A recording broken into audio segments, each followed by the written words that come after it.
Welcome to the WBB Mason Coaches Report. I'm joined today by Hofstra Women's Basketball head coach Krista Kilburn-Steveskey. Thanks for joining me today, Coach. Thanks, Amanda.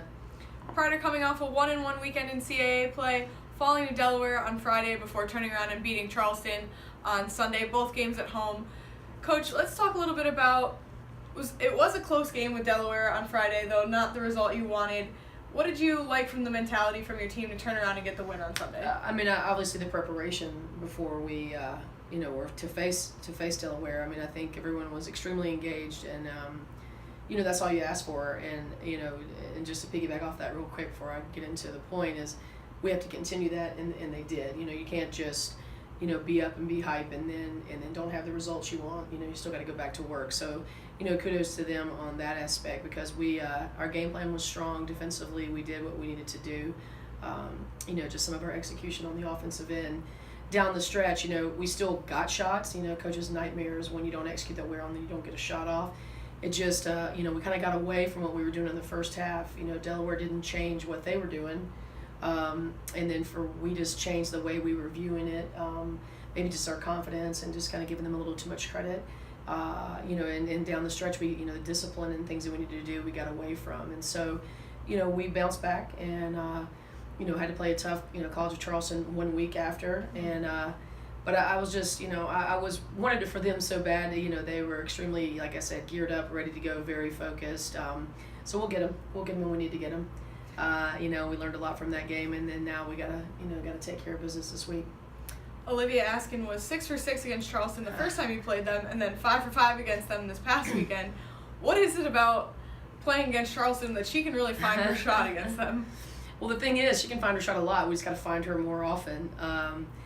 But yeah, and we weren't finding her. Early we got one early, and then we had to just go back to her. But she's just got great confidence. I was watching late game situation with her in Delaware game, and I told her the next day in film, I was like, you maintain discipline, you maintain what our game plan is, and you do it late. And so I think, the more that she's talking to people in the huddle and reminding them what we need to be doing, because she's getting through screen, she's going under screen, she's doing all the things that we're supposed to be doing late.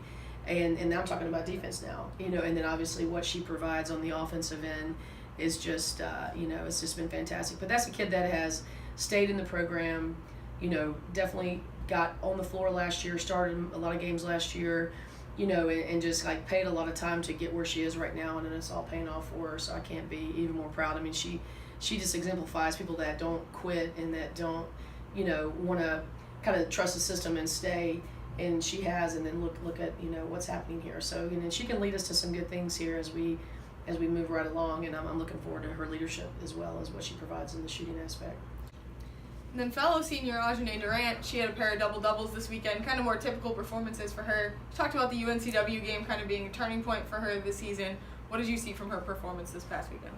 I was making a statement that Nate does not necessarily always show, her feelings, but she certainly has not felt like she's been contributing the way that she's capable, and she's been battling a lot of things, like I stated, and I just feel like she just had a turning point. And from the Wilmington game, obviously, then to the Delaware game, even though she was percentage-wise, if her shooting percentage wasn't the same, but just an overall total game defensively, finding her teammates and all over the stat sheet. So, and which carried over to Charleston. So she's just got to keep battling, keep doing what she's doing, take her shots, even if they're not falling. I think that's sometimes, the confidence, even with all of them. But definitely been proud of what she's been doing, and just happy for her to kind of get out of her own little funk that she's been in. So, but yeah. Friday this week you have a morning game. It's the Youth Day game. Right. You talk about playing in front of a bigger crowd with all the kids here for their field trip day, and kind of what this day means for the team. Yeah, it's something we've been doing here, I think, since my very first year. So we're 12 years in doing some semblance of the youth game, or the What I Want to Be game, we used to call it. So it's a great time. We start about 30 minutes earlier, so the kids will be here for the whole game. Sometimes that was a little bit of a tough, they would be getting up and leaving, but just great. The players enjoy having that type of atmosphere. It's quite loud, and so it's just a good time. So good time to get that win.